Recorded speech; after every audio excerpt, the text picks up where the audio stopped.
ओह, क्या हुआ?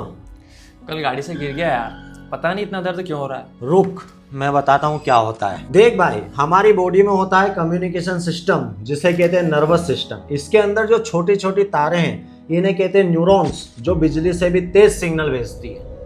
मतलब व्हाट्सएप का नोटिफिकेशन? ये पकड़ ली ना नस, मान ले तुझे पैर में लगी है, तो वहां की स्किन के नीचे होते हैं सेंसरी न्यूरॉन, जो एक खास प्रकार का सिग्नल बनाते हैं, जिसे कहते हैं नोसिसेप्टिव सिग्नल। बड़ा भारी नाम है यार। देख भाई, नाम छोड़, काम पर ध्यान दे। ये सिग्नल हमारी रीढ़ की हड्डी से होते हुए दिमाग के थैलेमस नाम के हिस्से तक जाते हैं। वहां दिमाग तय करता है कि ये चोट है और इसे रोकना है।